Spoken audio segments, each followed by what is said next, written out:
एकादशी व्रतं देवी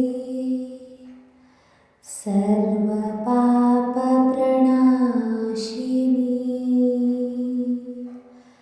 मम जन्मान्तरेभ्योऽपि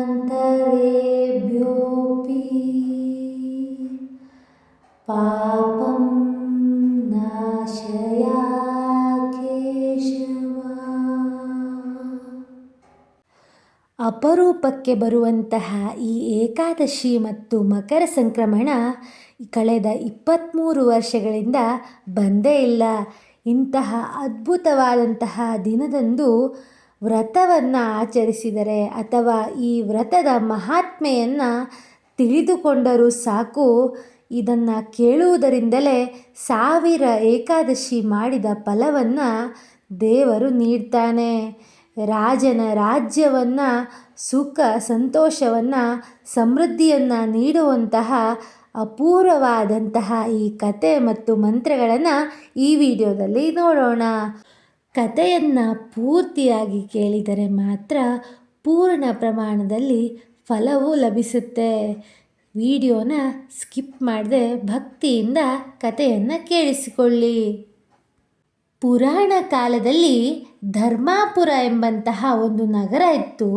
ಅಲ್ಲಿ ಸತ್ಯವ್ರತ ಎಂಬಂತಹ ಮಹಾರಾಜನು ರಾಜ್ಯವನ್ನು ಆಳ್ತಾ ಇರ್ತಾನೆ. ಅವನು ಧರ್ಮಪಾಲಕನೂ ಆಗಿರ್ತಾನೆ ಮತ್ತು ವಿಷ್ಣು ಭಕ್ತನೂ ಕೂಡ ಆಗಿರ್ತಾನೆ. ಅವನ ರಾಜ್ಯದಲ್ಲಿ ಜನರು ದಾನ, ಧರ್ಮ, ಸತ್ಯ, ಭಕ್ತಿಯನ್ನು ಸದಾ ಕಾಲ ಪಾಲನೆ ಮಾಡ್ತಾಯಿದ್ರು. ಸತ್ಯವ್ರತ ರಾಜನು ವಿಶೇಷವಾಗಿ ಪ್ರತಿ ಏಕಾದಶಿಯನ್ನು ಕೂಡ ಅತ್ಯಂತ ಶ್ರದ್ಧೆಯಿಂದ ಆಚರಿಸ್ತಾ ಇದ್ದ. ಅನ್ನ, ಧಾನ್ಯ, ಬೆಳೆಗಳನ್ನು ಸ್ಪರ್ಶಿಸದೆ ದಿನಪೂರ್ತಿ ವಿಷ್ಣುವಿನ ನಾಮಸ್ಮರಣೆ, ಪುರಾಣದ ಶ್ರವಣ, ಭಜನೆಗಳನ್ನು ಮಾಡ್ತಾ ಇರ್ತಾನೆ. ಒಂದು ವರ್ಷ ವಿಶಿಷ್ಟ ಘಟನೆಯು ಅವನ ಜೀವನದಲ್ಲಿ ನಡೆಯುತ್ತೆ. ಒಂದು ಅಪೂರ್ವವಾದಂತಹ ಅಪರೂಪದ ದಿನ ಬರುತ್ತೆ. ಅದ್ಯಾವುದೆಂದರೆ ಪುಷ್ಯ ಮಾಸದ ಏಕಾದಶಿಯ ದಿನವೇ ಮಕರ ಸಂಕ್ರಾಂತಿ ಕೂಡ ಬರುತ್ತೆ. ಮಕರ ಸಂಕ್ರಾಂತಿಯ ದಿನ ಸೂರ್ಯನು ಮಕರ ರಾಶಿಗೆ ಪ್ರವೇಶಿಸುವ ಪವಿತ್ರ ಕ್ಷಣವಾಗಿದೆ. ಅಂದು ಬೆಳಿಗ್ಗೆ ರಾಜನು ಚಿಂತೆಯಲ್ಲಿ ಇರ್ತಾನೆ. ಏಕೆಂದರೆ ಸಂಕ್ರಾಂತಿ ದಿನ ಊಟವನ್ನು ತಿನ್ನುವುದು ಶ್ರೇಷ್ಠ ಅಂತ ಶಾಸ್ತ್ರ ಹೇಳುತ್ತೆ. ಆದರೆ ಏಕಾದಶಿಯಲ್ಲಿ ಧಾನ್ಯಗಳ ಸೇವನೆಯು ನಿಷಿದ್ಧವಾಗಿರುತ್ತೆ. ನಾನು ಯಾವ ಧರ್ಮವನ್ನು ಮೊದಲು ಪಾಲಿಸಬೇಕು ಅಂತ ರಾಜನಿಗೆ ಚಿಂತೆ ಬಂದೊದಗುತ್ತೆ. ತದನಂತರ ರಾಜನು ತಮ್ಮ ರಾಜಗುರುಗಳು ಮತ್ತು ಋಷಿವರ್ಯರನ್ನು ಕರೆಸಿ ಕೇಳ್ತಾನೆ. ಅದಕ್ಕೆ ಗುರುಗಳು ಹೇಳ್ತಾರೆ, ರಾಜನೇ, ಏಕಾದಶಿಯು ಸ್ವತಃ ವಿಷ್ಣು ದೇವರ ರೂಪವಾಗಿದೆ. ಏಕಾದಶಿಯಲ್ಲಿ ಧಾನ್ಯಗಳ ಸೇವನೆ ಮಾಡಿದರೆ 1000 ಸಂಕ್ರಾಂತಿಯ ಪುಣ್ಯವೂ ಕೂಡ ನಶಿಸಿ ಹೋಗುತ್ತೆ. ಆದರೆ ಸಂಕ್ರಾಂತಿಯ ಮಹತ್ವ ದಾನದಲ್ಲಿ ಇದೆ, ಭೋಗದಲ್ಲಿ ಅಲ್ಲ ಅಂತ ಗುರುಗಳು ಹೇಳ್ತಾರೆ. ಅವರು ಇನ್ನೂ ಹೆಚ್ಚು ವಿವರಣೆಯನ್ನು ಕೊಡ್ತಾರೆ. ಸಂಕ್ರಾಂತಿಯ ದಿನ ಎಣ್ಣೆ ಸ್ನಾನವನ್ನು ಮಾಡೋದ್ರಿಂದ ಪಾಪವು ನಾಶವಾಗುತ್ತಂತೆ. ಸೂರ್ಯನಿಗೆ ಅರ್ಘ್ಯವನ್ನು ಕೊಡೋದ್ರಿಂದ ಆರೋಗ್ಯ, ಆಯುಷ್ಯ ಹೆಚ್ಚಾಗುತ್ತೆ. ಈ ದಿನ ತಿಲದಾನವನ್ನು ನೀಡಿದರೆ ಪೂರ್ವಜರಿಗೆ ತೃಪ್ತಿ ಸಿಗುತ್ತೆ. ಬಡವರಿಗೆ ಅನ್ನದಾನ ಮಾಡಿದರೆ ಮಾತ್ರ ಮಹಾಪುಣ್ಯದ ಗಂಟೆ ನಮ್ಮದಾಗುತ್ತೆ ಅಂತ ಹೇಳ್ತಾರೆ. ಆದರೆ ಏಕಾದಶಿಯ ದಿನ ಸ್ವಯಂ ತಿನ್ನಬಾರದು, ದಾನ ಮಾಡುವುದು ಮಾತ್ರ ಶ್ರೇಷ್ಠ ಅಂತ ಋಷಿವರ್ಯರು ಹೇಳ್ತಾರೆ. ತದನಂತರ ರಾಜನು ಗುರುಗಳ ಮಾತನ್ನು ಶಿರಸಾವಹಿಸಿ ಪಾಲಿಸ್ತಾನೆ. ಬೆಳಿಗ್ಗೆ ಎಳ್ಳು ಮಿಶ್ರಿತ ಎಣ್ಣೆಯಿಂದ ಸ್ನಾನವನ್ನು ಮಾಡ್ತಾನೆ. ಶುಭ್ರವಾದಂತಹ ವಸ್ತ್ರವನ್ನು ಧರಿಸಿ ಸೂರ್ಯನಿಗೆ ಅರ್ಘ್ಯವನ್ನು ಅರ್ಪಿಸ್ತಾನೆ. ತದನಂತರ ಮಧ್ಯಾಹ್ನ ವಿಷ್ಣು ಪೂಜೆ, ತುಳಸಿ ಅರ್ಚನೆಯನ್ನು ಮಾಡ್ತಾನೆ. ಬ್ರಾಹ್ಮಣರಿಗೆ ವಸ್ತ್ರ ಪಾತ್ರೆಯನ್ನು ನೀಡ್ತಾನೆ. ಬಡವರಿಗೆ ಅನ್ನದಾನವನ್ನು ಮಾಡ್ತಾನೆ. ತಿಲ ಬೆಲ್ಲವನ್ನು ಹಸುವಿಗೆ ನೀಡ್ತಾನೆ. ಅದಾದ ಮೇಲೆ ರಾತ್ರಿ ಜಾಗರಣೆಯನ್ನು ಭಕ್ತಿಯಿಂದ ಮಾಡಿ ವಿಷ್ಣು ಸಹಸ್ರನಾಮ ಮತ್ತು ಪುರಾಣಗಳ ಕಥೆಯನ್ನು ಓದ್ತಾನಂತೆ.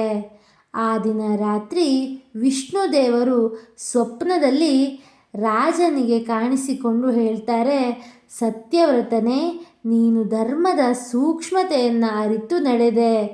ಏಕಾದಶಿಯ ನಿಯಮವನ್ನು ಕಾಪಾಡಿ ಸಂಕ್ರಾಂತಿಯ ದಾನವನ್ನು ಕೂಡ ನೆರವೇರಿಸಿದೆ. ಇಂತಹ ದಿನದಲ್ಲಿ ಮಾಡಿದಂತಹ ವ್ರತವು 1000 ಏಕಾದಶಿಯ ಫಲವನ್ನು ನೀಡುತ್ತೆ. ರಾಜನ ರಾಜ್ಯದಲ್ಲಿ ಸುಖ, ಸಂತೋಷ, ಸಮೃದ್ಧಿಯು ಹೆಚ್ಚಾಗಲಿ ಅಂತ ವಿಷ್ಣುದೇವರು ಆಶೀರ್ವದಿಸಿ ಅದೃಶ್ಯರಾಗ್ತಾರಂತೆ. ಇದರಿಂದ ಏನು ತಿಳ್ಕೊಬಹುದು ಅಂದರೆ, ಏಕಾದಶಿ ಅಂದರೆ ಆತ್ಮಶುದ್ಧಿ, ಸಂಯಮದ ಸಂಕೇತ. ಸಂಕ್ರಾಂತಿ ಅಂದರೆ ದಾನ ಮತ್ತು ಕೃತಜ್ಞತೆಯ ಸಂಕೇತ. ಎರಡೂ ಒಂದೇ ದಿನ ಬಂದರೆ ಉಪವಾಸವನ್ನು ತಪ್ಪಬಾರದು. ತಿಲಗಳನ್ನು ತಿನ್ನಬಾರದು. ತಿಲ ಬೆಲ್ಲ ದಾನವನ್ನು ಮಾಡಬೇಕು. ದ್ವಾದಶಿಯಲ್ಲಿ ಪಾರಾಯಣೆಯನ್ನು ನೆರವೇರಿಸಬೇಕು.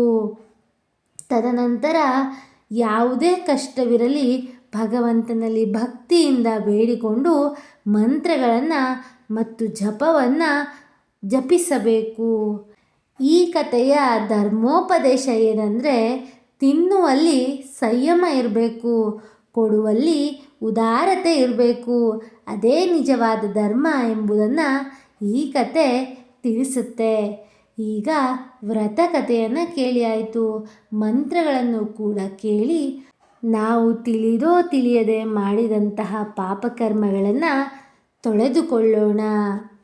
ಓಂ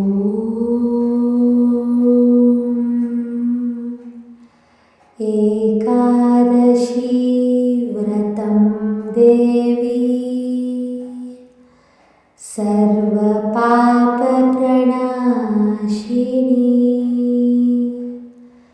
ಮಮ ಜನ್ಮಾಂತರೇಭ್ಯೋಪಿ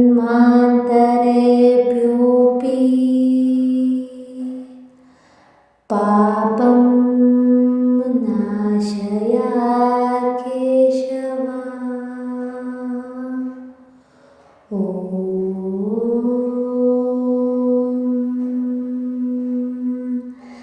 ಏಕಾದಶಿ ವ್ರತಂ ದೇವಿ ಸರ್ವ ಪಾಪ ಪ್ರಣಾಶಿನಿ ಮಮ ಜನ್ಮಾಂತರೇಭ್ಯೋಪಿ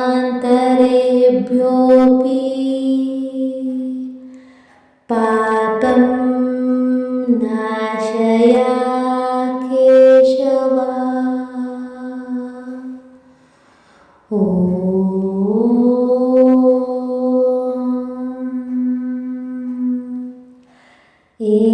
ಏಕಾದಶಿ ವ್ರತಂ ದೇವಿ ಸರ್ವ ಪಾಪ ಪ್ರಣಾಶಿನಿ ಮಮ ಜನ್ಮಾಂತರೇಭ್ಯೋಪಿ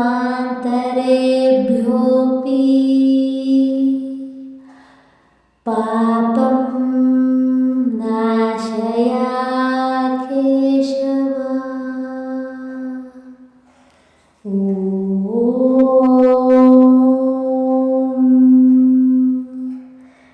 ಏಕಾದಶಿ ವ್ರತಂ ದೇವಿ ಸರ್ವ ಪಾಪ ಪ್ರಣಾಶಿನಿ ಮಮ ಜನ್ಮಾಂತರೇಭ್ಯೋಪಿ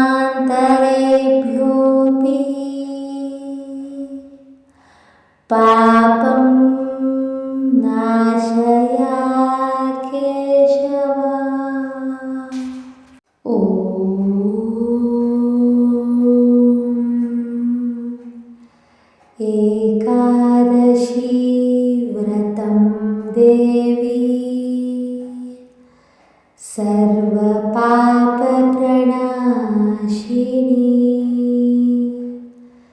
मम जन्मान्तरेभ्योऽपि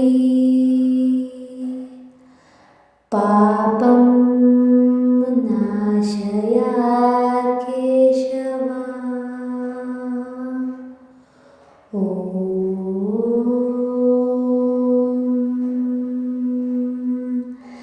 एकादशी व्रतं देवी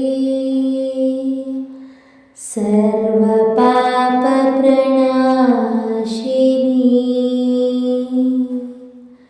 मम जन्मान्तरेभ्योऽपि पापं नाशय केशव।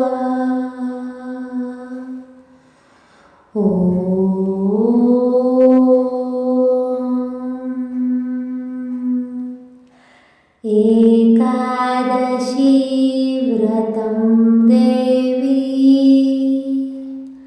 सर्वपापप्रणाशिनी।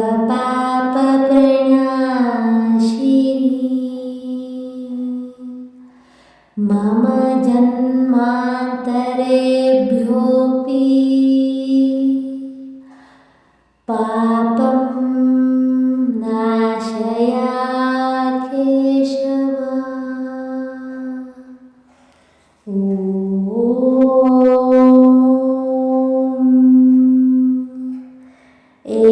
एकादशी व्रतं देवी सर्वपापप्रणाशिनी।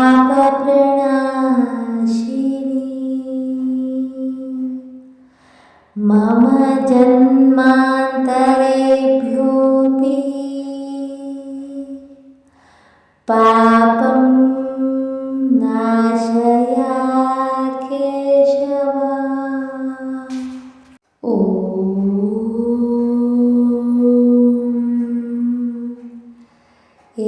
एकादशी व्रतं देवी सर्वपापप्रणाशिनी।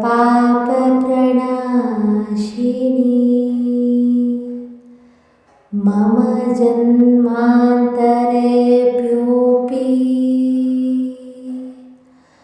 पापं नाशय केशव।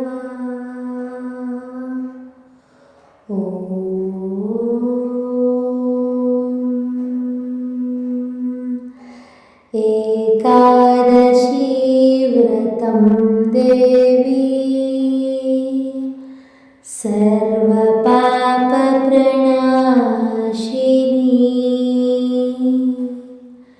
मम जन्मान्तरेभ्योऽपि पापं नाशय केशव।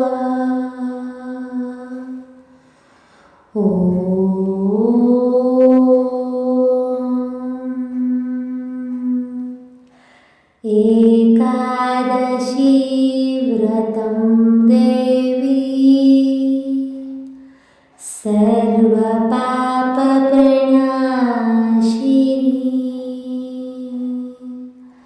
मम जन्मान्तरेभ्योऽपि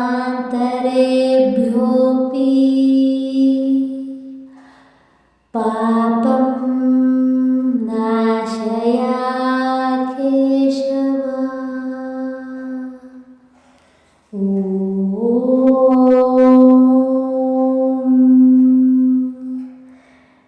एकादशी व्रतं देवी सर्वपापप्रणाशिनी।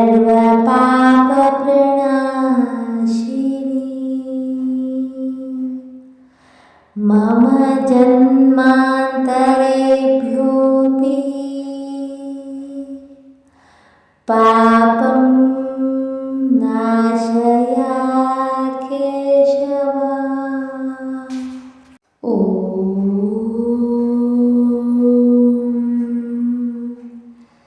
एकादशी व्रतं देवी सर्वपापप्रणाशिनी।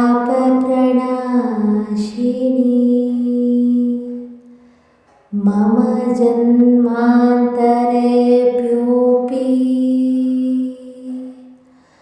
पापं नाशय केशव।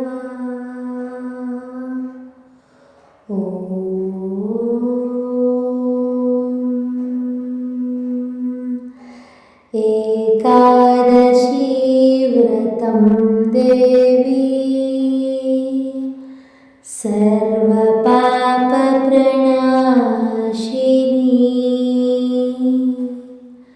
मम जन्मान्तरेभ्योऽपि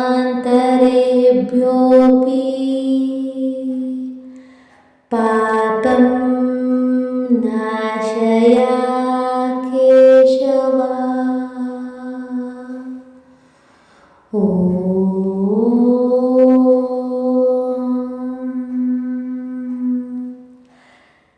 एकादशी व्रतं देवी सर्वपापप्रणाशिनी।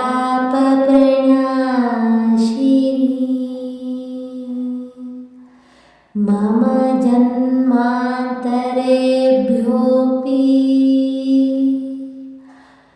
पापं नाशय केशव।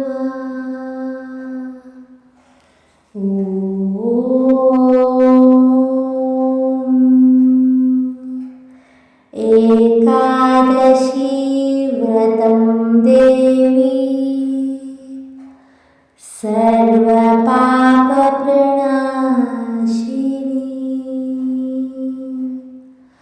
मम जन्मान्तरेभ्योऽपि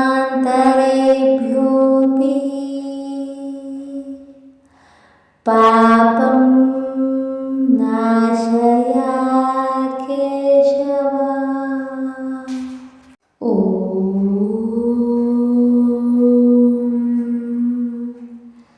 एकादशी व्रतं देवी सर्वपापप्रणाशिनी।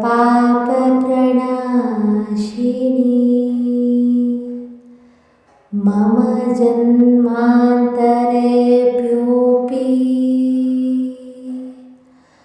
पापं नाशय केशव।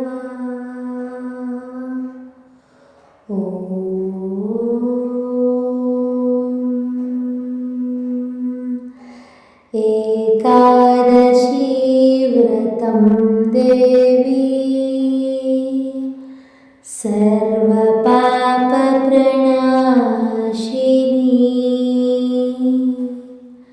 मम जन्मान्तरेभ्योऽपि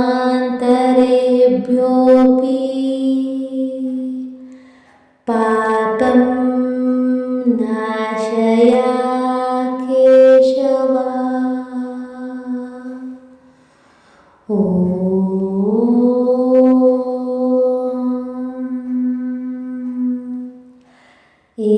एकादशी व्रतं देवी सर्वपापप्रणाशिनी।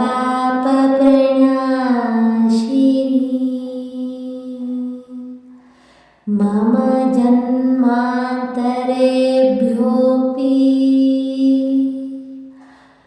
पापं नाशय केशव।